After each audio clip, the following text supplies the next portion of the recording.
Well, we are incredibly lucky to have an amazing guest speaker, Zip Allen.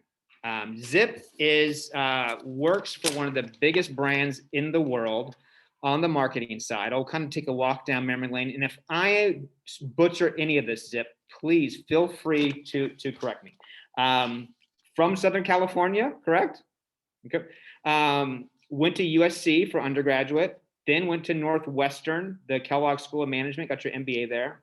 Then got into the big, incredible, scary world of marketing and started as the account director for News America Marketing, then transitioned to McDonald's. At McDonald's, you were the manager of global marketing at McDonald's, then the senior brand and strategy manager for McDonald's Australia. There's a lot of stories probably in there. Maybe it's some other later date. Then the national marketing manager for McDonald's Australia. Then this title is like, to me, like one of the coolest titles I've ever heard, and it just, my head's just spinning. Just can't even wrap my head around this. The director of global menu strategy at McDonald's. That's just the coolest thing.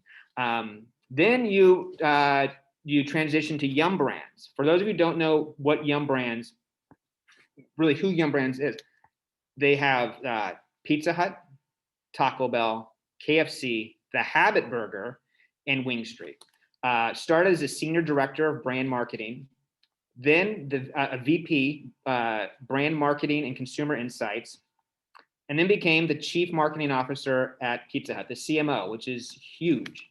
And then, Zip grew up here in Southern California, wanted to be closer to home, and a good opportunity came up. And now then transitioned to Taco Bell. And in a short period of time, it's gone from VP brand marketing, then VP digital experience, and currently the VP global digital and omni-channel product experience. You're gonna have to explain to us exactly what that is a little bit later.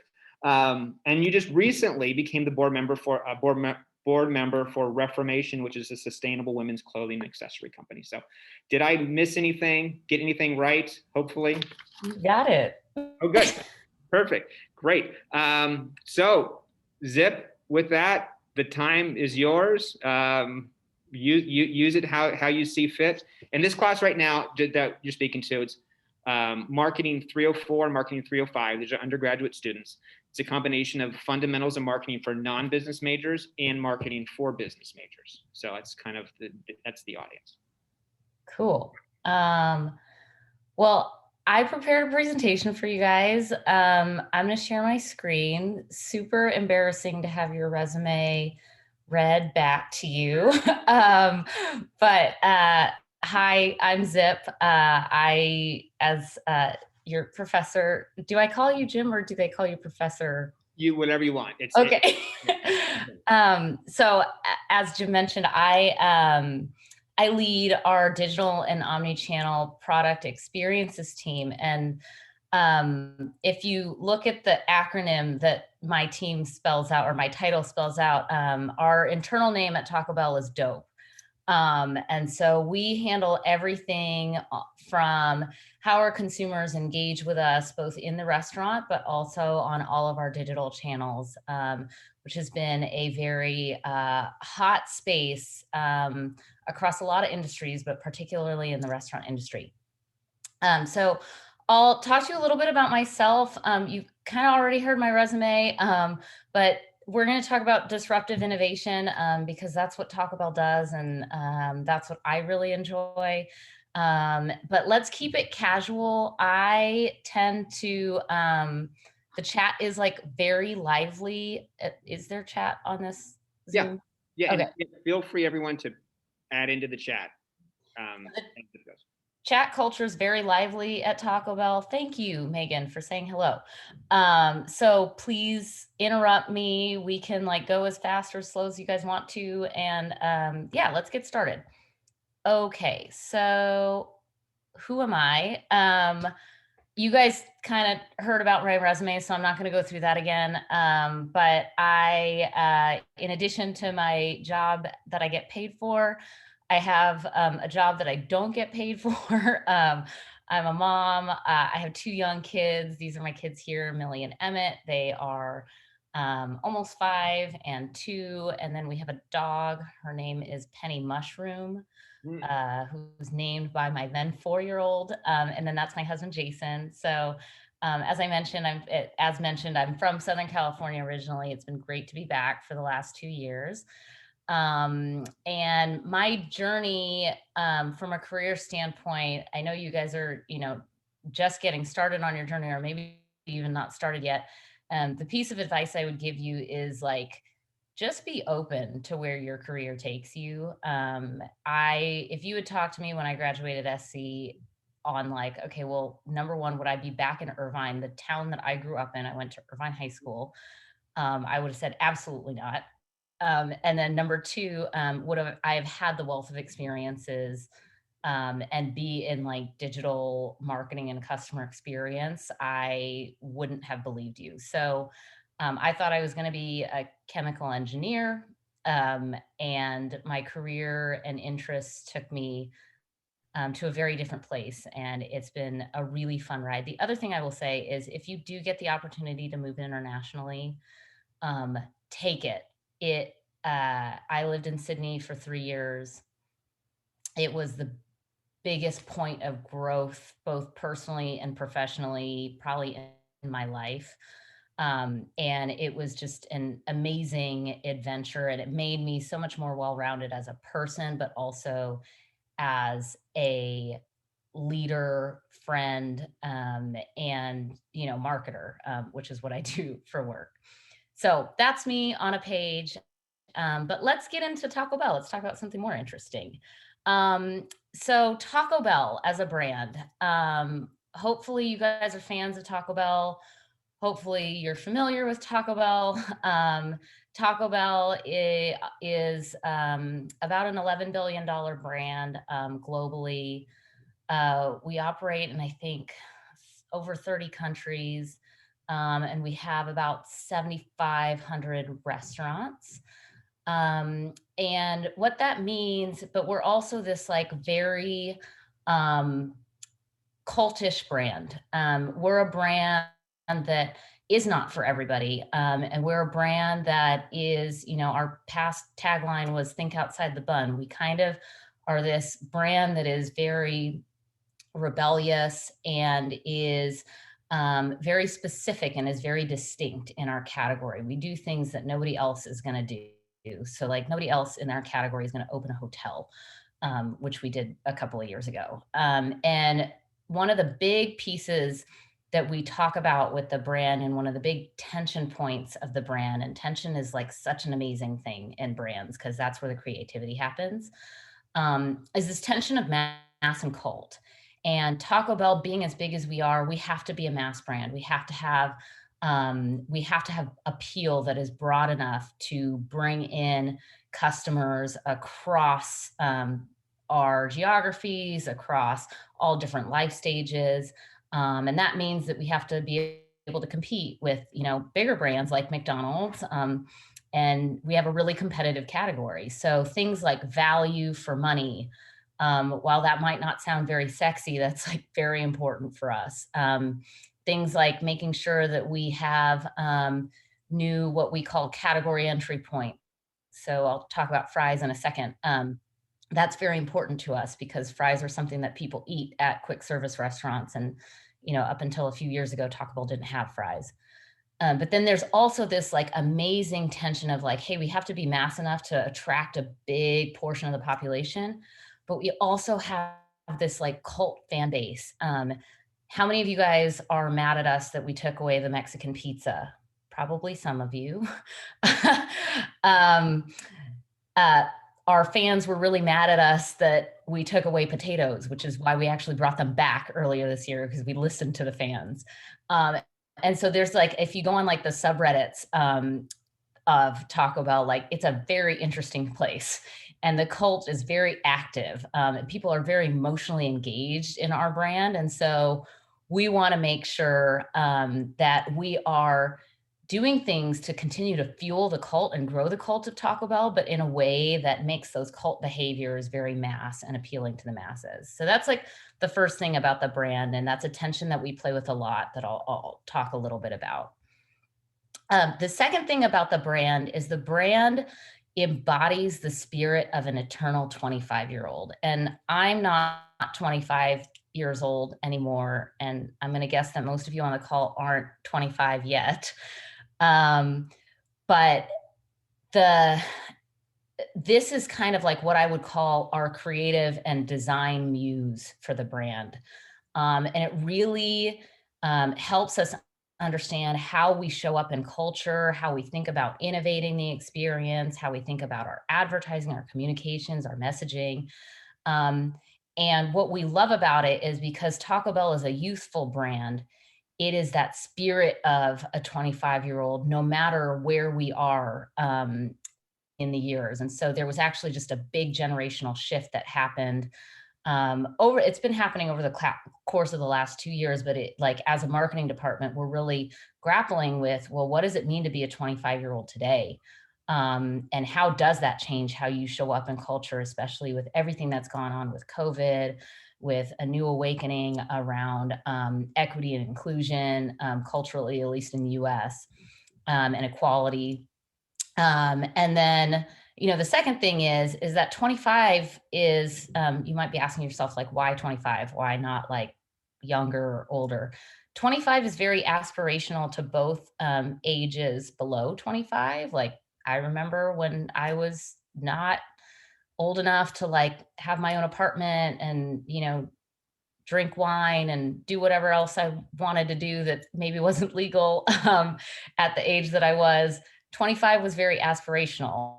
And then on the flip side, as somebody who is in her 40s now, 25 is also very aspirational because I remember 25 and 25 was awesome. And so I want to go back to being 25. And so that spirit of the eternal 25-year-old is also something that guides the brand. The last thing that really guides the brand is this idea of disruption and disrupting conventions. And so really the purpose of Taco Bell, we know that we are a fun brand and we want to show up in a way that brings light and fun to any situation. We call it the Taco Bell wink. But we also want to do things that disrupt convention, that really push against what the status quo is, and are disruptive to really democratize experiences for good across both the mass and the cult sides of the brand. And so this is like this beautiful collage that one of our internal agency art directors put together. But like this was the Taco Bell hotel basically on a page. And if you're not familiar, we took over a hotel in Palm Springs 2 years ago, renamed it the Bell, and had a completely immersive experience for our biggest fans. It sold out in less than 2 minutes. It was like a 5-night event and people could book. But we redesigned all of the rooms. We had a freeze lounge where you could cool off with all kinds of different freeze flavors from the heat. We had a nail salon where you could get a manicure with the hot sauce packets. You could get the Taco Bell actually like faded into your head. We had Feed the Beat artists. We had all kinds of like cool food that was Taco Bell inspired, but reimagined. We had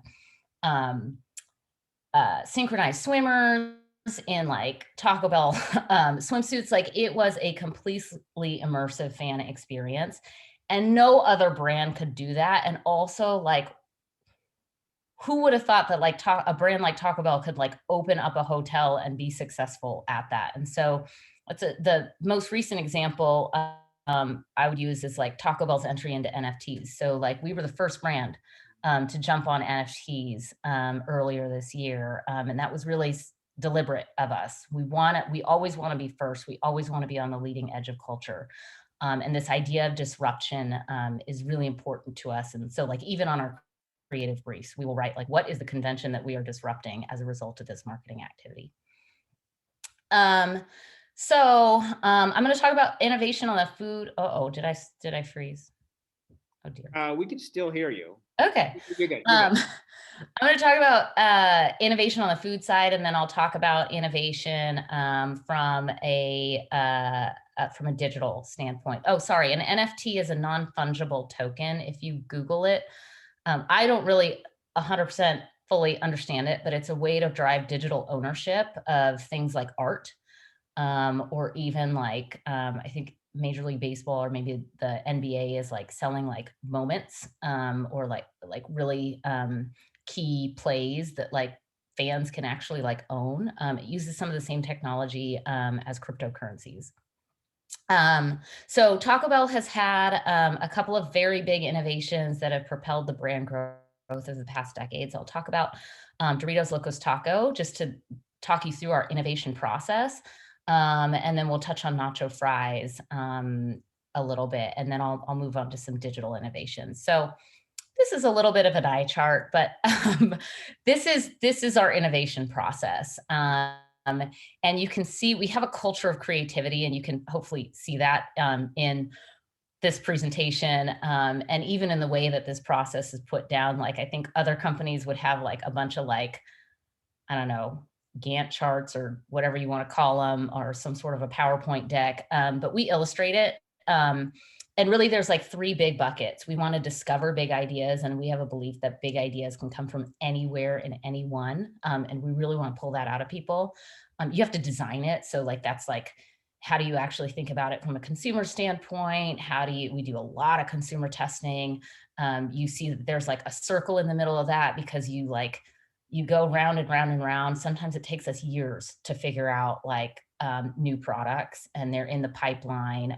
Like grilled cheese burrito, for anybody that's a fan of the grilled cheese burrito, that was an LTO, limited time only product last year. That actually sat in a parking lot for like maybe 3 years because we couldn't figure out actually how to commercialize it in the restaurant and make it happen and make it easy enough for our team members to be able to execute it when they're trying to drive a drive-through time of under 3 minutes. And then the last piece is you want to deliver. And that's where like all of the execution comes in, both from a team member perspective. So the people that work the front lines of our restaurant are incredibly important. We want to get them excited, but we also want to get the consumer excited, which is probably what you're most familiar with. So how did it look for something like Doritos Locos Tacos? When we launched Doritos Locos Tacos, it changed the direction of the brand. It changed our trajectory. And it seems like such an obvious idea, like, man, make a Doritos chip a taco shell. And probably most of you are young enough that you may not remember a Taco Bell when we didn't have a Doritos Locos Taco. But the idea and this shift, the last big cultural shift that we were working with was the shift of food as fuel to food as experience. And that consumer insight really drove a lot of our innovation over this decade when we had Doritos Locos Tacos and other products launching. And the idea was simply, how do you turn a Doritos chip into a taco shell? And like what you see on the left is actually the original concept drawing that went into consumer research on the product. So once you have the idea and you've concept tested it with consumers, and they give you like nice purchase intent and uniqueness scores and all of that good stuff, you want to design what the product experience looks like. And so these are really the attributes of a Doritos Locos Taco. It needs to deliver that bold flavor of Doritos. It needs to have that crunch. Crunch is extremely important to Doritos and as a brand, and it's really important to Taco Bell as a brand. There were a lot of iterations where like, okay, well, could it just be like chips on top of the shell? No, it had to be a taco shell to actually deliver on the concept. So we do a lot when we start to actually work with like real product and real food on like product concept fit. Like, does the actual product that we're producing match the concept that exists in consumers' minds? And so as a result, you have a lot of prototypes. So like Doritos Locos Tacos had 40 plus prototypes. Like, how much Doritos dust do you have on it?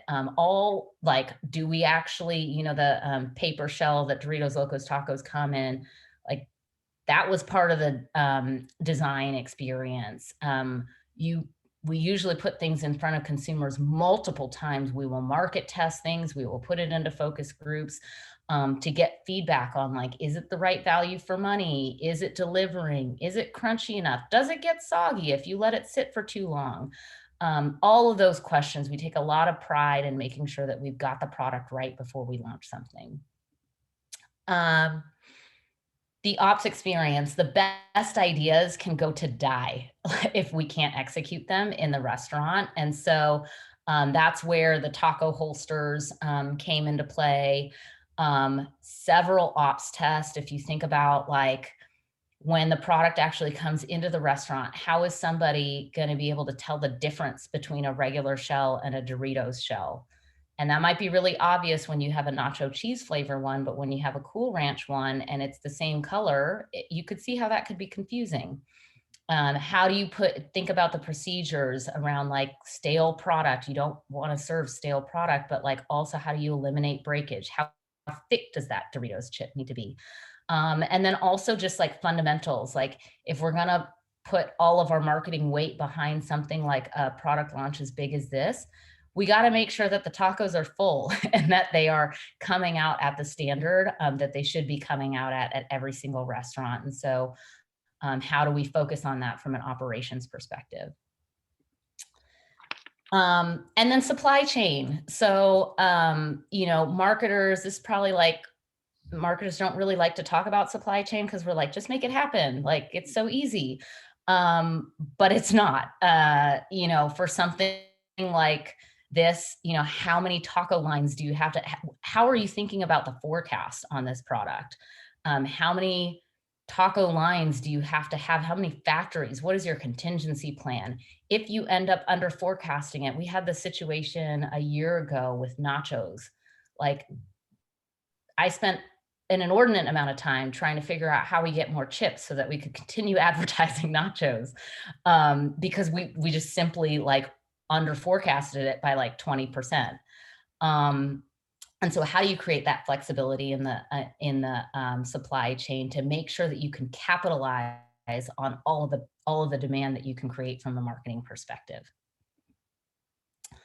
And then lastly, like, how do you get people excited from a team member standpoint? You know, you want the people on the front lines and like, I don't know, the last year, like the frontline worker became the hero, rightly so, because we get to sit in our like, you know, home offices or in our like little ivory tower of like corporate.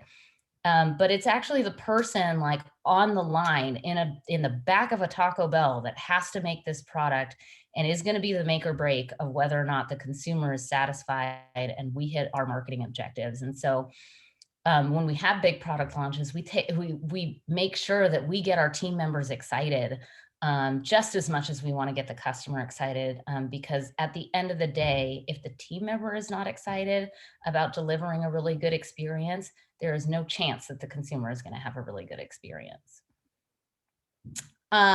And the result of all of that work, I mean, that was probably 2.5 years of work at least on Doritos Locos Tacos.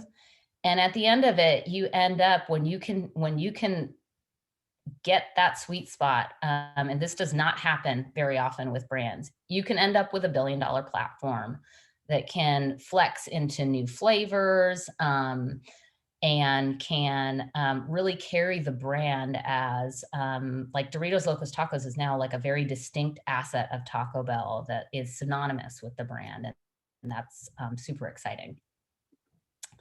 Okay, so the next example I'll give you, we went through that whole entire process with fries. And like, for those of you that have been Taco Bell fans for a long time, we have tried fries a number of times. It's kind of like breakfast at Taco Bell. We've tried breakfast at Taco Bell a number of times.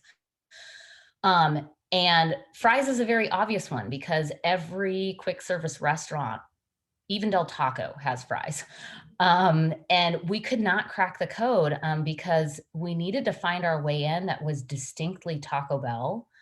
And what the magic of it ended up being was this combination of bold Mexican spices, so our craveability and our flavor profile, tapping into behavior of dipping.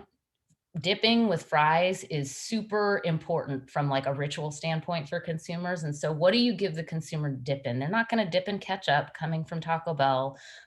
We tried hot sauce packets. Do we do little pots of that? Nacho cheese ended up being the answer of what do you dip a Taco Bell fry into. Value was a really important part of the equation on how we launched. So the first time we launched fries, we launched it at $1, which set us up for success from a trial standpoint. It helped lower the barrier to trial for the consumer. We also bundled it. We bundled fries into our $5 box to make sure that we had something that wasn't just an add-on for consumers, but also was incorporated into how consumers shop our brand. But then we also did things that like nobody else can do. We're known for nachos. Like I'm a nachos Bel Grande fan. Why not make fries Bel Grande? And then lastly, we had just some really disruptive creative. So our creative formula for fries is a real product, a real movie trailer for a fake movie. Um, and like, I don't know if you guys saw the fries work that was on air at the beginning of this year. It was like a horror version of it. It had what's his name from Stranger Things, and then the woman Sarah Hyland from Modern Family. But our creatives are having a ton of fun, and like anytime you like, we like to surprise and delight our fans because like that is the formula with fries, and all of these elements together. We have the mass element in that this is a category norm, and we have really strong value. But then we have the cult element on how we're bringing the product to life with different forms, and then also with the advertising. Okay, what is Taco Bell's archetype? I would say we're a little bit of jester, a little bit of outlaw. Yeah, I mean, I think those are probably our two main archetypes. We tend to not really work in archetypes. Eternal 25-year-old and disrupt convention tend to work really well for us from a creative standpoint, but I think those are the two that I'd probably gravitate towards. Okay. And then like, as we think about innovation on the food side moving forward, what we're focused on now is really, going back to mass cult, how do you attract more masses to Taco Bell? And what that means is that you need to be more useful for more occasions that people want to eat out of their house.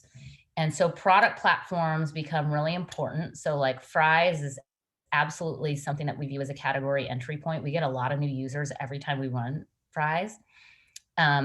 Crispy chicken is something that we've been working on for at least the last 2.5 years. And that has been in public test in the press. We're running naked chicken chalupa right now, but we do have a more stripped version that we've been testing. Day parts, as I mentioned, so like breakfast, snacking, dinner. Probably our most famous one is like fourth meal, late night, that we're known for.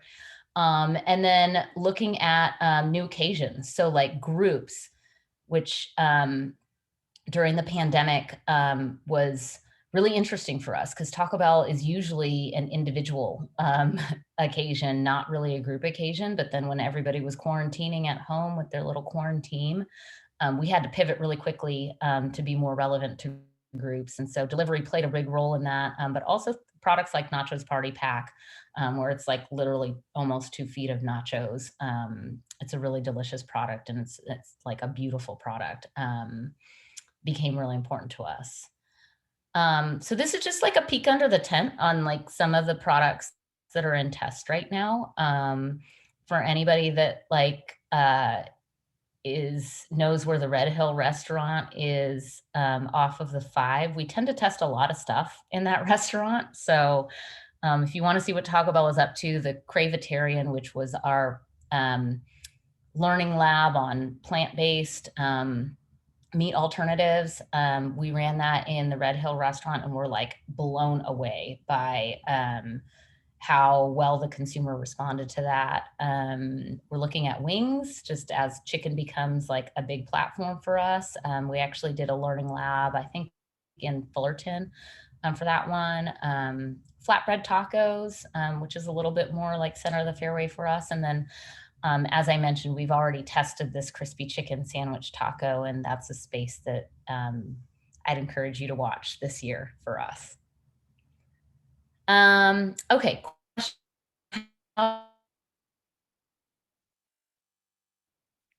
You're frozen. We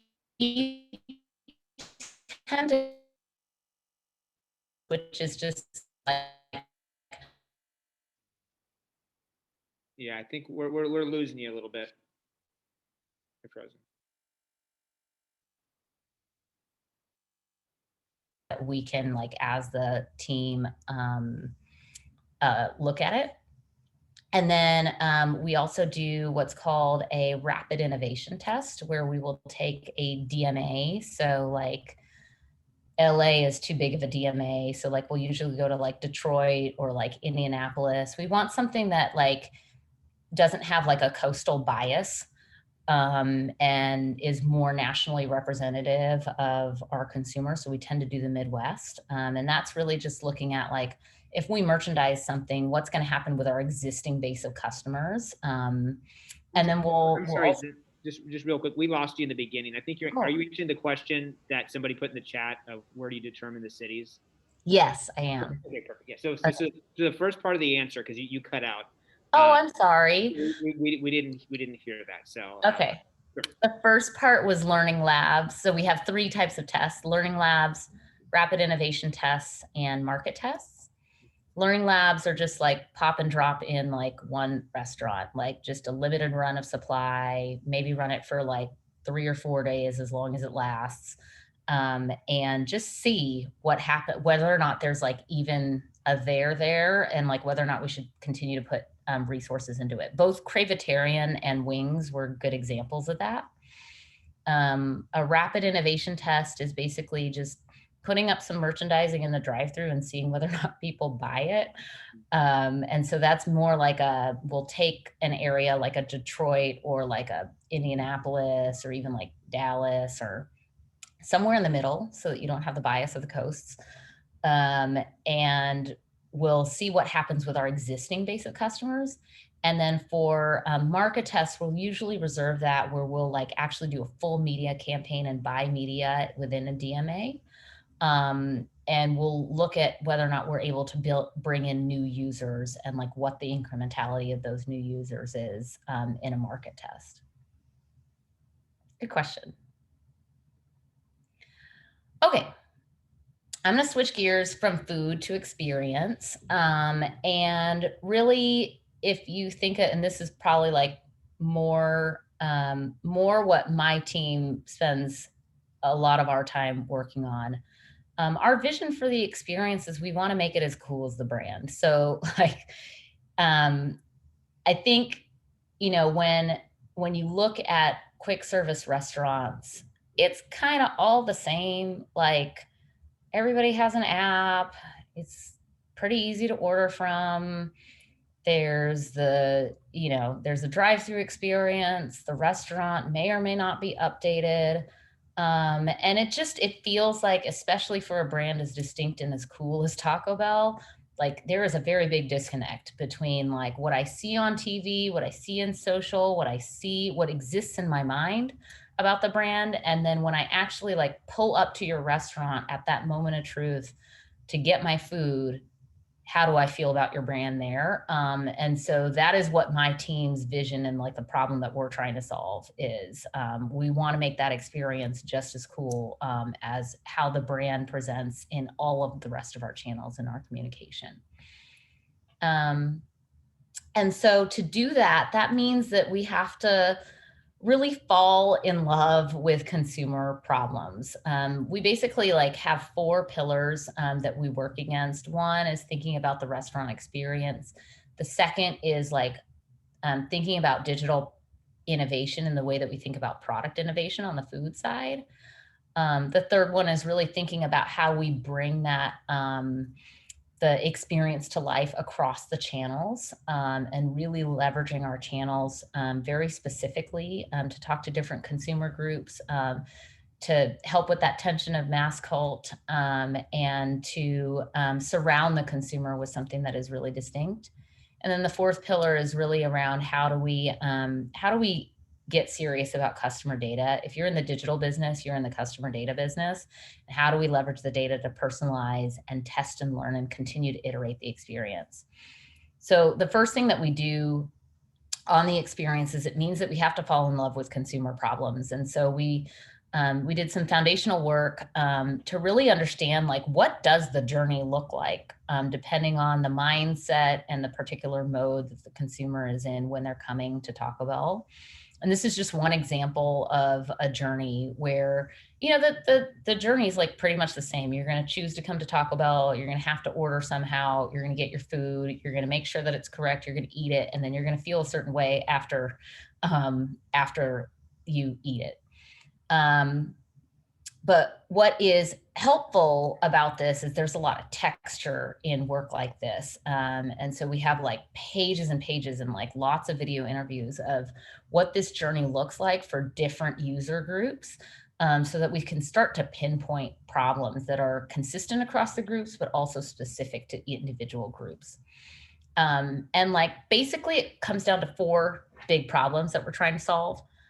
One, if you think about a digital experience and like this digital transformation that is happening in restaurants, it's great and all, but like if I want you to order from an app on a phone, you can't do that while you're driving, or at least not safely. You shouldn't do that. And that's a huge pain point that exists across the industry. And also, if you think about when you usually choose to come to Taco Bell, it's usually an impulse decision. And you're usually already in your car when you're making that decision. So driving the digital behavior, driving that first party data, is going to be difficult if we can't solve this problem. The second one, and I have felt this, and I know I saw there was some love for the Mexican pizza from Jim. But you know, my favorite is gone, and Taco Bell does have a lot of limited time products. We're known for coming out with new things, but that also means that those new things go away. And so, how do we solve that problem for our customers and maybe create an experience for the customer that is willing to come join us on our digital channels? You know, they can maybe still get access to their favorites, or we can find a way to make that a little bit easier for them. The third one, the line. Depending on what time of day you go to Taco Bell, it can be a super long wait, and like it's particularly frustrating if you've like gone ahead and ordered ahead on the app, and then you got to sit in a drive-through line. Like it's happened to me before where I'm like sitting behind 5 cars that have to order and pay and all of that, and it's like it's very annoying. And so how do we alleviate that pain point for the customer? And then the last one, this one is like the one that probably has the biggest annoyance factor for our customers around my order's wrong. And especially in like a delivery occasion, this one's like a big one. How many of you guys have like had, oh, can you still hear me? Yep. Okay, sorry, I keep freezing. How many of you guys have had an experience where like the order's at your house and it's wrong and there's like nothing you can do about it? It's incredibly frustrating. So that's kind of like the starting point for us, is like, how do we fall in love with those consumer problems, and start to solve some of them in a disruptive and creative way. And so this is something that we've come up with over the last year. One of the ways that we're solving some of the problems around pickup, some of the problems around long line, is we've actually redesigned our restaurants. And so it'll take us a while to build enough to get to scale. But we launched last year a completely reimagined restaurant experience, and it's called our Go Mobile asset. That's one of the murals that sits on this restaurant is what my background is.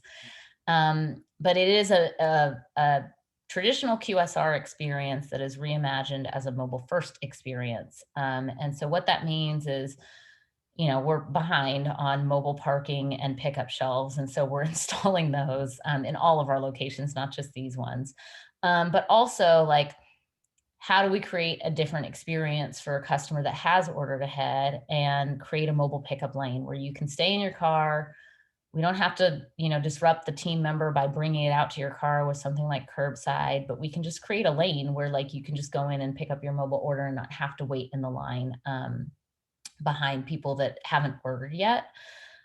We have maybe about 8 of these restaurants built, and so far the consumer is responding really well, and the team members are responding really well. And we're probably going to have about 50 of these restaurants by the end of the year. And so our development team has really helped us from, like, a construction standpoint to pivot a lot of the new restaurants that we're building to be more mobile first. The other thing that we did was we launched a digital flagship restaurant. So this was a couple months ago. We launched our flagship in New York's Times Square, where it is a digital only restaurant. So you cannot actually order from a person in this restaurant. You either have to order on a kiosk, or you can order through your own mobile device through the app.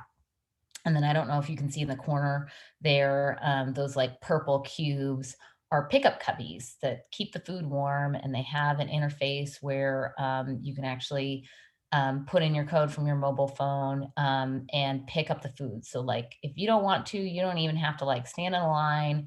You don't have to talk to anybody. You can just get your food, come in, get your food, and go. And that has also been really well received from our consumers, but we're also learning a lot on, like, okay, well, what's the balance between, like, digital and personal interaction in a restaurant like this. So the other thing that we did this year was we launched loyalty, and I'm going to hope that my internet holds up enough to be able to show you this video.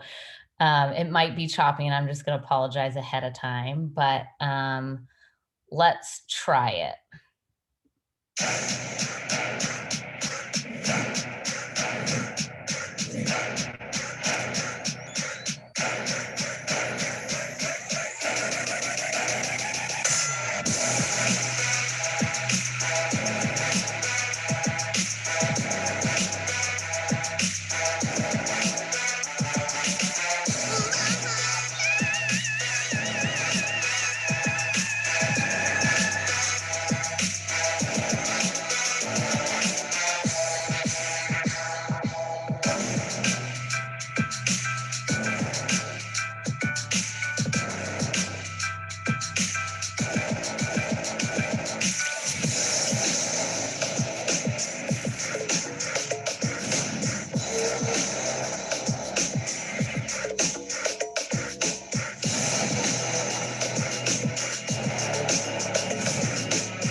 Did that play okay?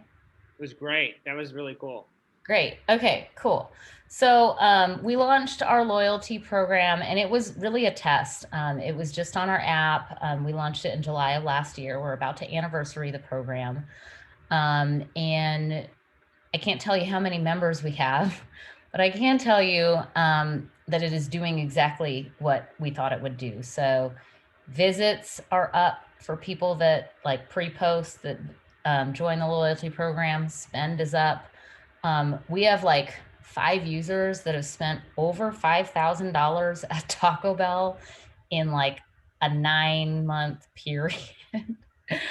We have somebody that's come to Taco Bell over 550 times since we launched the program. And like the point of a loyalty program, yes, we want to reward our fans and we want to give them free food, but the point of the loyalty program is actually to get the customer data so that we can start customizing the experience. And so we are on our way to doing that.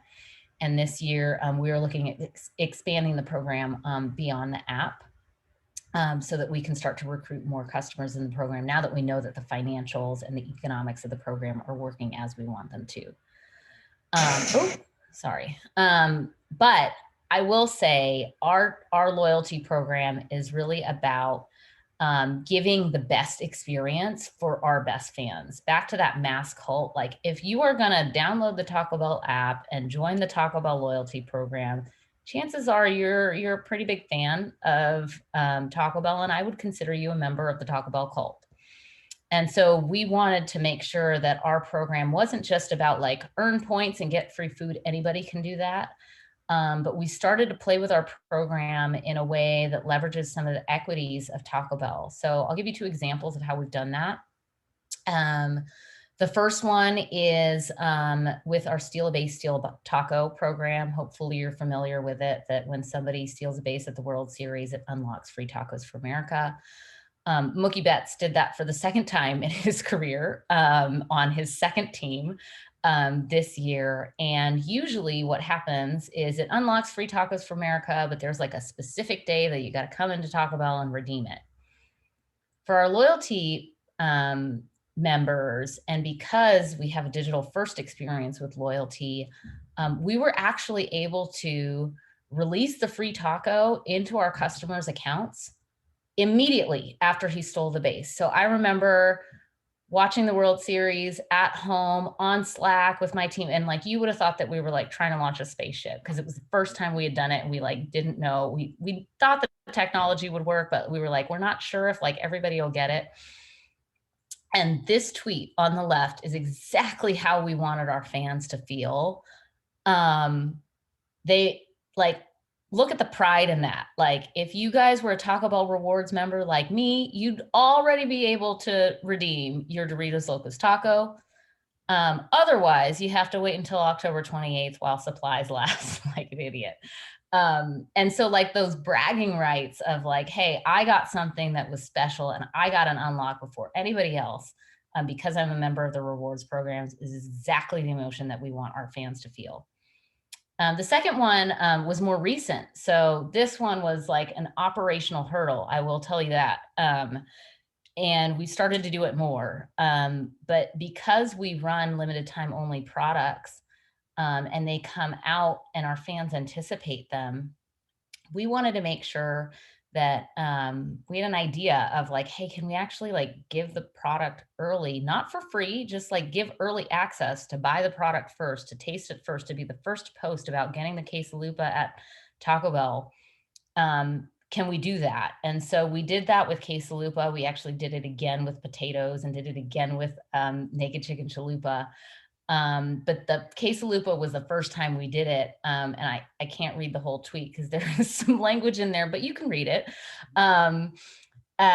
That's exactly what we want from our customers. And so we're starting to play with this idea of like, how do we like tap into the cult and give the cult what they want, which is more access to the brand through our loyalty program.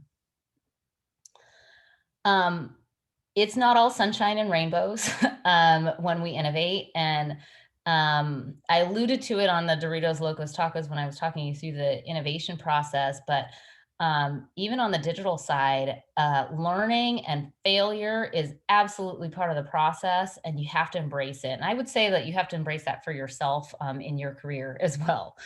But the example that I'll give you is when we were ramping up to launch loyalty, we wanted to make sure that we recruited as many customers as possible onto our app experience.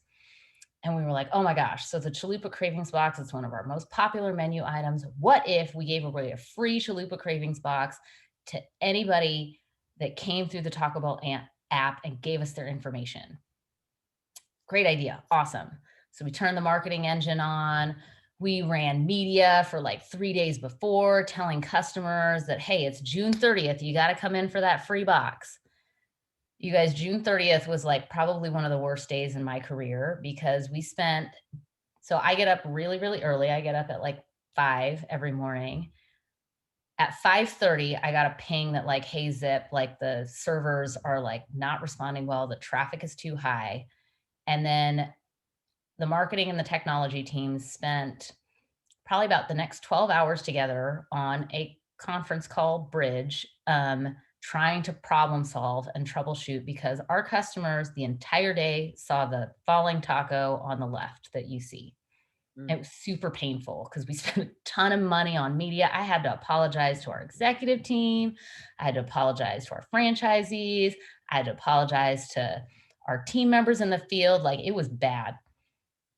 But we work in a creative culture and we work in a culture that embraces failure. And so we actually tried it again, which is pretty remarkable when you think about how big Taco Bell is and how bad this failure was. We did it again. And we did it again in December and we learned a ton. It was actually probably one of the best things that happened to us because it actually helped us from the technology standpoint, make sure that our servers and our infrastructure was big enough to handle the volume that we wanted to. We ran the same free $5 Chalupa Cravings box. We ramped the media more slowly. We allowed redemption for more than one day so that we smoothed out the traffic and didn't overload our servers. And the result was that we were actually the #1 app on the App Store for like a 48-hour period. Not the #1 app in food and beverage, the #1 app downloaded overall. And so you look at like who we were ahead of TikTok for like 48 hours, which is just like amazing. And so failure is like a really good thing when you're in a creative culture and when you're in a process like and when you're trying to move fast and when you're trying to innovate, because it actually can help you identify problems and barriers so much quicker than you would with incremental change. Okay, so the last example that I'll leave you with is Build Your Own Cravings Box. It's our latest digital product that we launched at the beginning of this year. And again, leveraging some of the equity of the brand in the $5 box and translating that into a functional benefit of a digital interface, which is that you can customize really easily on a digital interface and you don't waste time or stress out the team member or have to worry about being misunderstood because it's already accounted for and pre-made to your specifications as a consumer. And so this was Build Your Own Cravings box. I'll play, I have 2 videos to play here. Now with Taco Bell's app, you can build your own $5 cravings box because you know what you crave at Taco Bell. So eat like you. Build your own $5 cravings box today, only online or with the Taco Bell app. So Build Your Own Cravings box is basically like a massive play at personalization, leveraging a platform that already exists, the $5 box at Taco Bell. I don't know why it's doing that. And at the beginning of this presentation, I talked about disrupting conventions. This was a disruption of category conventions. And what I love so much about this product and the work that my team did on this product was they looked at the category and they said, to get a good deal in the category, you actually got to like not do what you want. You got to do what the brand wants. You got to like buy the 4 for $4 or the biggie bag or the 2 for $5 or whatever. Or on the flip side, the category is also starting to juice this with things like the BTS meal or the Travis Scott meal or the Shawn Mendes bowl that name your celebrity meal. And like, you know, does the consumer actually want to eat like that person or do they want to eat like them?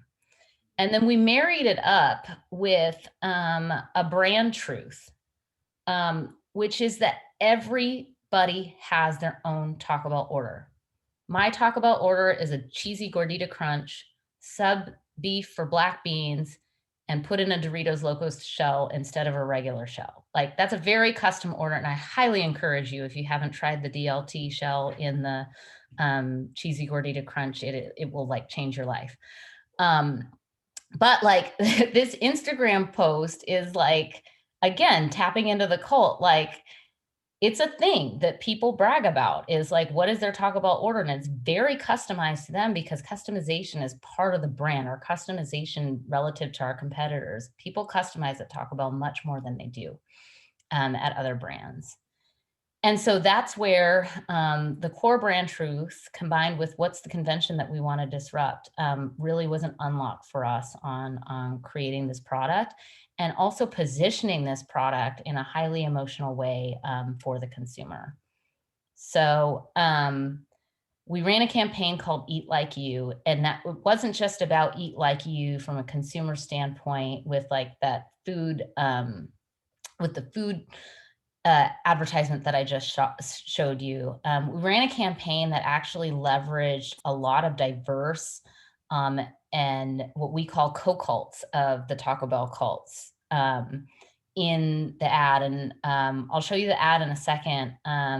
But what we're really proud of, and what I'm really proud of, is we showed a lot of the stretch of the brand. We showed a lot through the work. We showed that we want consumers to feel comfortable being themselves and leaning into the fact that their order is great and their themselves are great through the food. So I'll show you the work, and then we can go to questions or anything else you guys want to talk about. I just used Taco Bell's app to build my own $5 cravings box. It's got a crunchy taco. I mean, I get a crunch wrap. Obviously, you'd start with the beefy 5-layer burrito. What, please? Beefy 5-layer? Nah, man. More like a bean burrito. Trailer. Cute, but It's all about the cheesy gordita fries!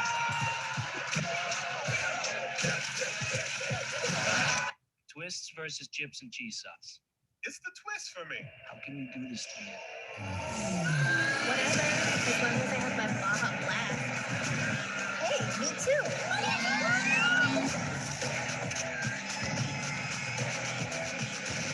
Eat like you? I mean, that's literally what I was going to say. I was getting there, and then you cut. Eat like you and build your own $5 cravings box. Only online or with the Taco Bell app. Very cool. Okay, so that's what I've got for you guys. Thanks for being a great audience. It's so hard virtually. Appreciate the questions in the chat, and I mean, we can open it up. And it is tough virtually. Sometimes you don't know if how engaged everybody is. But thank you. You were incredible. Class, this is your time. Yeah, I mean, it's very rare you have somebody like Zip in front of you. So if you have the questions, if you have any questions, go ahead. Just lead with your name, your year, and your major. So class, the time is yours. Go for it. Don't be shy. I've got some questions myself. So how about I'll kick it off with a question myself. I love the fact that you said, embrace the failure. We're going to hear that a little bit more throughout the class, but I love the embrace the failure. Failure eventually will lead to that perfection. And even with the fact, with the Doritos Locos, it had to go through 40 different incarnations, if you will, to get that right. And I'm sure with Taco Bell, there's been times where you thought, okay, we got this great product, everybody's gonna love it, and then it just doesn't work. That probably happens more than people realize. What are some of your, without getting into the detail too much, some of the misses that you thought, oh, this is gonna be a huge hit, and for whatever reason it just didn't work? I don't know. We tested a product last year. It's called the Forbidden Melt Taco. Well, it was called the Forbidden Melt Taco. And it's such a cool product. It was a purple taco shell or a blue corn taco shell. And it was a freshly fried taco shell that had this like layer of like 3 cheese blend on the bottom of it, where like you had this like amazing like gooey cheese at the bottom. And it didn't work. Like the consumer didn't get it. We did a market test against it. And like, by the time you get to market test, you usually like are pretty clear that like, hey, we're going to do a market test to understand the incrementality, but like this is going on like the national calendar for the next year. And man, that product bombed. Like it just bombed. Like we were looking at, we get daily sales reports on like how many units are you selling, and like you can tell out the gate. And like day 2, we were like, oh, it's not working. And so the team has still been tinkering with that product. You may or may not see a different version of that product in the near future at Taco Bell, or the foreseeable future at Taco Bell. But that product, like we tend to like not quit on those products. The other one, like Cravitarian, we did not know how that was going to go. And like a lot of us had like tasted that in taste tests, and we were like, it's not there yet. It's not there yet. And like, finally our head of food innovation was like, you know what, let's just like drop it in the learning lab and see what the consumer says. And that one was like a surprise in the other way, where we were like, whoa, like that sold a lot more than we expected it to sell. And it told us that there was something there. So, but yeah, Forbidden Melt, we had this whole advertising campaign around like Forbidden Pines, which was like kind of a spoof on, what's that show? Archie, what's that show on Netflix? It's the one with like Archie and Veronica. I cannot remember the name of it. It's like kind of a spoof on that. Riverdale. Yes, Riverdale. Thank you. And so like we didn't know if it was like the advertising or the product. It was just it was a pretty big fail. A few $1 million fail. Good. Okay, that leads me to my next question. In the class, please, anybody interrupt me. You said a few $1 million fail. So what are the kind of the finances and the numbers involved with? You said something bombed. So I know you probably have a certain amount of your R&D, research and development money, and you bake it into the cake essentially, and say, okay, if we don't yield or profit this much in a certain period of time, that's when they pull the plug. Is that kind of how you determine the success or failure of a new product, or is it something completely different metrics that you use at Taco Bell? Like once it gets into like on like what we call like the national calendar, like into the restaurant, yes, like you got to earn your place to like stay there. And we look really carefully at like both what we call like the top line financials, like how much lift is it providing on the overall business, but then also the bottom line financials, which our franchisees care about, like how much is it flowing through the profit and loss statement of the individual restaurants. And so that takes into account things like waste and labor and all of that. On the upfront side, before it makes it to the national calendar, we have a lot of grace for products, where like something like the grilled cheese burrito, what was happening with that product was when we market tested it the first time, the like cheese was sticking to, like, you have to grill that burrito to melt the cheese on top of it. And the cheese was sticking. And so like, we didn't have the right, it was like this foil that had nonstick surface on it. And like, it was not working. It was not executing well. So it actually like sat on the shelf for 3 years. And like one of the guys in like the food innovation team just like kept tinkering with it. And like, we're okay with that. He kept tinkering with it. His name's Mike. And he ended up coming up with this magic paper that like, it wasn't even foil. It was like this non-stick paper where like the cheese like literally just like falls off of it. And so we call it Magic Mike's paper. And like we now have like a whole line of innovation with that paper because it's like such a unique paper. And so we don't really look at like, okay, well, like, have you invested like too many resources on like testing and tinkering with this product? Like that's part of the process. And so we just have a budget that we assign to like tinkering with stuff, and we can use it kind of how, like, based on what we're hearing from the consumer and where our gut tells us to like spend the time. Perfect. Great. Thank you. Class, it's ask away. Oh, go ahead. Anna. Hi, I first just want to start off by saying that was such an amazing and informative, I don't want to say speech, but just presentation. That was so incredible. My name is Anna, and I am a communication major. And so this is my first marketing class ever. I don't really know too much about marketing, but it interested me. And so already I'm just like, wow, this is amazing to hear about. And so I was curious, when you were talking about kind of the consumer problems and then coming up with solutions to those problems, I was curious to see, number one, how big the team is that goes into coming up with solutions and brainstorming ideas, and what the process is like for bringing that idea to like real life. Like, what kinds of people go into making it come to life? Yeah, both really good questions. So how big is the team? It kind of depends on the problem that we're trying to solve. Like, and also like we kind of put the problems out there, and like it's not like you have to ask permission to like come up with an idea. Like, we want the ideas, and like I'll have people that like email me and be like, hey, I don't know, I saw this cool like digital product, or like I saw this cool thing, like we should look at it. And I'll be like, okay, yeah, like let's keep looking at it.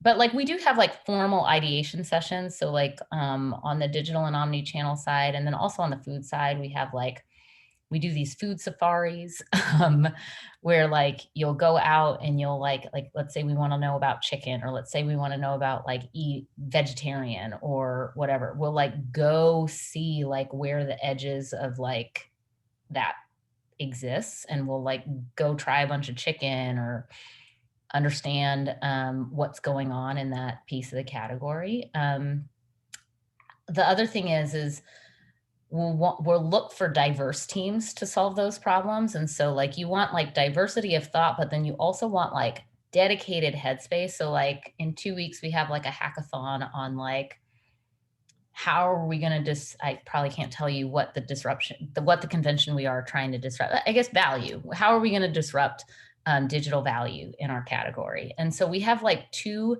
half days blocked. And we're going to be led by like one of our partners to talk us through it. But like, it's a pretty big list. It's like 25 people, and we'll break off into separate teams, and then we'll come back together.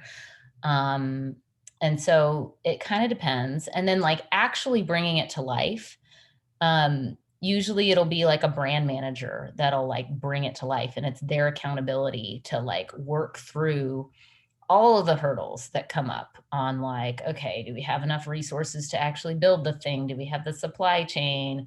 Like on the technology side, do we have like enough engineering resources? Is there like technical debt that we need to like alleviate to like make sure we can make it happen? So it does come down to like a brand manager that will help actually make it come to life. But then their job is to like rally a cross-functional team and enroll them in actually making it into like a real life thing, not just an idea. Awesome. Thank you so much. Thank you. Any other questions? Sure you have some. Dylan, I love your comment. Taco Bell was live at 29 Palms. Where are you, Dylan? Tell us about that. How special and important was Taco Bell in 29 Palms? Compared to the regular MREs that we had, oh shit. Fire alarm. Fire alarm. Yeah, I mean, just the conversation about Taco Bell just heats things up. I think that's what happened there. So instead of your MRE bars, Taco Bell was a lifeline to you, right? Perfect. So I'm sure your one was going. Yeah, Taco Bell was like a gourmet meal. That was amazing, and it was for like a year straight. That I was in 29 Palms. So yeah, Taco Bell was amazing. Perfect. Great. Megan, you have a question. Okay, so when we talk about like implementing an idea that you receive from other people and like the brainstorming all the way up until when we see it in the marketplace, what's the most important part of the process, and what's your least favorite part of the process? That's a very good question. The most important part of the process is making sure you have the right it. Like, is it the right proposition? Is it the right name? Are you tapping into the right functional and emotional benefit for the consumer? Like, do you have the right it? Go ahead, Megan. Couldn't you make a product successful even if it's not the right it though? Very difficult. Very difficult to do that. It can happen, unlikely, because like it's not going to resonate with consumers. It's not going to meet a need. It's not going to meet them emotionally. It's not going to meet them functionally. So like no amount of marketing magic can make the wrong it the right it. I'll tell you my favorite part of the process is the consumer work. I love like what we call like the fuzzy front end is just like the part where like you're really curious about like what the consumer thinks and like how they're responding, and you're working on things like positioning and like what are we going to call it, and like is it about value or is it about personalization or is it about like you get to ask yourself all kinds of like what if questions, and like the dreaming part is my favorite part. I'd say my least favorite part, there's always a part when you're trying to bring something to life where like it's just hard. Like either there's like some roadblock that you like have to overcome, or like there's, I don't know, I think in life, like anything that is like worth achieving, like there's always that like part that's just a slog, like where you gotta like work a lot of hours, you gotta like have tough conversations. And like, I wouldn't say it's like a specific part of the process, but like that part is like my least favorite, but it's also the most rewarding when you get to the other side of it. Another question, Carissa. And after Carissa, if anybody has one more question, we can have one more question after Carissa. But go ahead, Carissa. You were talking about how like you're always marketing towards 25-year-olds, and so I know you've seen like probably a different generation of 25-year-olds. Was there ever like a generation that was more difficult to market? Okay, so that's a good distinction. So the 25-year-old is not necessarily our audience target for Taco Bell. Our audience target is much wider than that, but we want to behave as a brand like a 25-year-old. And so I actually think Taco Bell is a really cool brand, but like the definition of cool is changing right now. And like what keeps me up at night is that we are going to miss this generation of consumers. Because we're behaving like a 25-year-old from like 5 or 6 years ago, not a 25-year-old today. And like, even if you look at our like food imagery, like it's very Instagram. It's not very TikTok, like it's too glossy. And so those are like real-time conversations that we're having as like a marketing leadership team on like, how do we actually get more like, I would classify it as like more real as a brand, to be more relevant to today's 25-year-old. But like, I think that, and then also just like the social justice and authenticity piece, like we have not figured that out either. And like, you know, I don't think we showed up very well as a brand over the last year on that front. So that's another piece of the equation that we're working on. Perfect. Thank you. Last question before we let Zip go, because Zip has 2 beautiful children to go to and a really cool husband. And we thank you so much for your time and being with us. Bree, go ahead. Hi, I'm Bree. I'm a junior. It's just a comment. It's not really a question, but I really liked how you talked about Mookie Betts and how you incorporated like him stealing base. You get a free taco earlier, and I want to go into sports marketing, so I think Taco Bell like reaching out to players to kind of showcase their products more. I thought that was really cool. Thank you, Bree. Yeah, sports is a huge part of at least restaurant and food marketing because it's like an occasion where people are typically eating when they're watching sports, which we love. But it means that you got to show up in the right way. Perfect.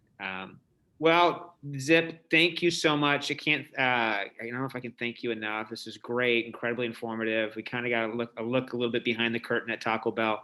And yeah, thank you so much, class. Let's give Zip a big round of applause with the hands and the reactions, all that stuff. Yeah, getting the thank yous already in the chat. So with that, thank you so much again, Zip. Class, we'll take a quick little 5-minute break. Thank you so much, Zip. I'll be in touch with you. I'll give you an email. Thank you. Have a great class. Thank you so much. Let's take a quick 5-minute break, and then we'll start with chapter 2. Tacos. Who wants tacos? I'm gonna distribute these to some of the classes. So feel free to take some tacos. I'm gonna take 2 for myself. It's gonna be a late night for me. Help yourself, be honoring. Don't feel like you have to take a taco here just because they're friendly.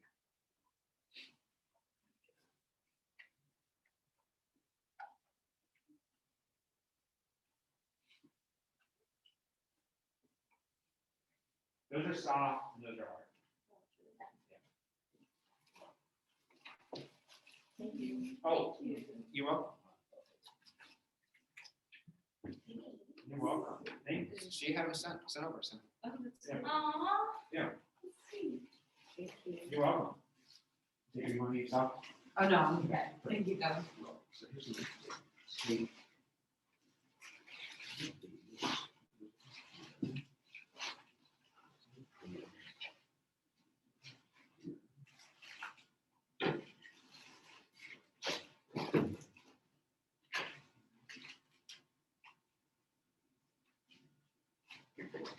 This is one of our neighboring classes. I told them.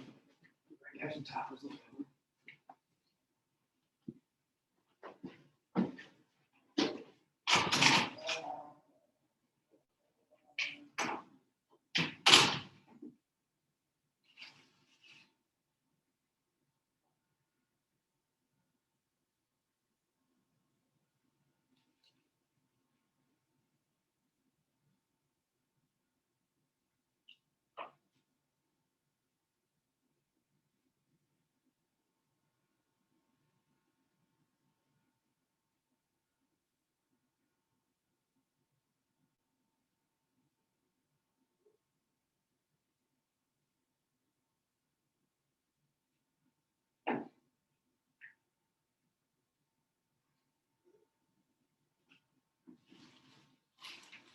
Did you guys think it was going to be Taco Bell?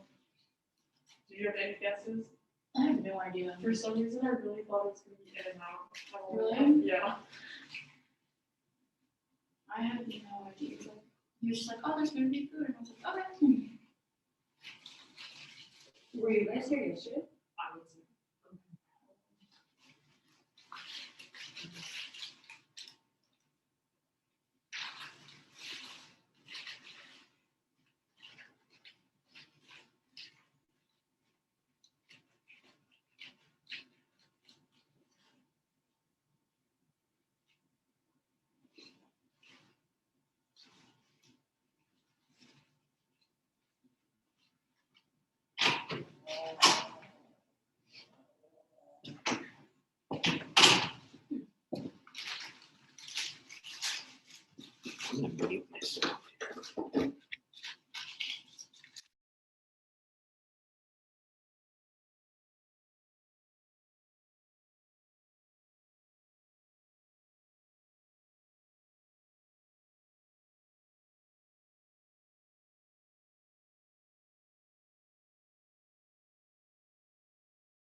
All right. Normally I would have the screen up, but I'm just going to go on my laptop today just because going to show some videos here in a second about some of the other projects that we've done to kind of show you a little bit about what you should kind of think about for the presentation. So, all right, everybody, let's get going.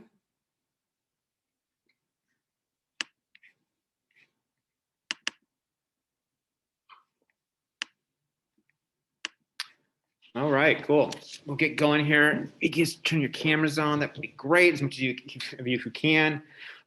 We had some tacos in here in the classroom. She had arranged to have a delivery of tacos. So we had, I just went and distributed to some other classes around because as much as we want to eat tacos, I don't think we can eat 48 tacos, the four of us. He was pretty cool. Pretty cool. Pretty cool lady. Oh, I can stop. Hold on here. I'm still recording.